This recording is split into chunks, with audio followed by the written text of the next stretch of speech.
This is McCook's Mr. Bill. It's an honor to have you here. Every week I take a couple hours and hit some yard sales in the area, trying to make my dollar do the work of a rich man's $10 or maybe even 20. An example is this fish tank.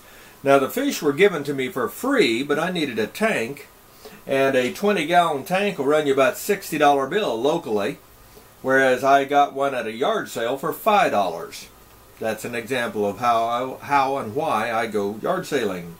But this week when I was out yard sailing, I saw something I ain't seen before. I saw God. I said, I saw God. Now, I'll preface it with this, that the God was a stone God. A stone God. And this is what he looked like.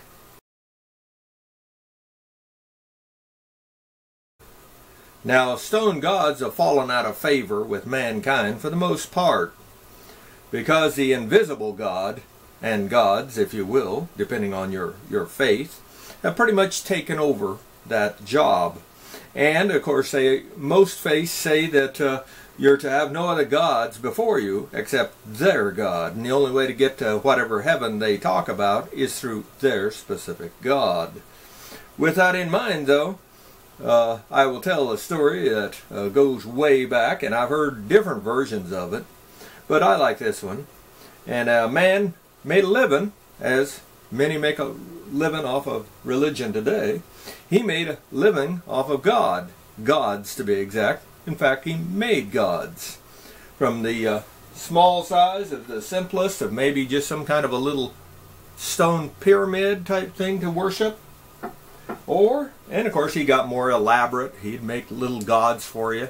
Depending on how much money you had, is the size of God that you would buy. The bigger God, the more money it cost, the more he would make. And so he made gods for a living.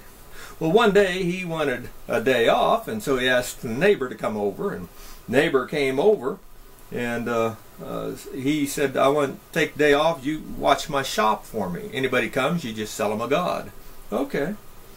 And so when the owner got back, though, at the end of the day, all of his gods were busted to pieces.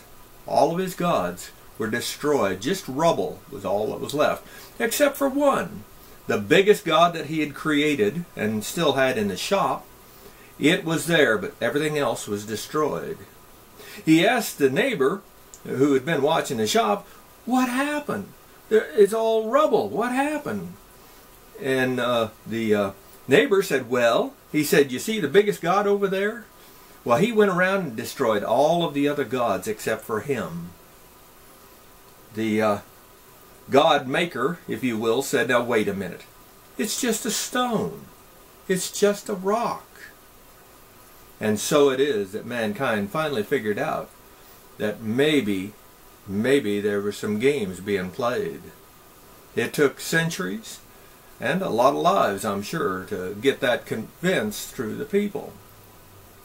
Be that as it may, though, even today, a lot of people make money pushing things that they don't believe in themselves. I have had more preachers and a few priests and even a Jesuit priest, nose to nose, tell me that they didn't believe in God, yet they pushed it to the people. And they collected the money for it. It's a sad world we live in. Now I myself, I believe in Jesus Christ. But he's in my heart. I don't need any figurines of him. And I don't need to go to any man-made churches that talk about him. Because he is, again, in my heart. They can build the $10 million tax-free buildings, as many as they want. But he isn't going to be there. If he isn't in your heart, it doesn't matter, in my humble opinion. But be that as it may, that's just my thoughts on it. But we do have a new stone god that I found in McCook, Nebraska. Rate this film.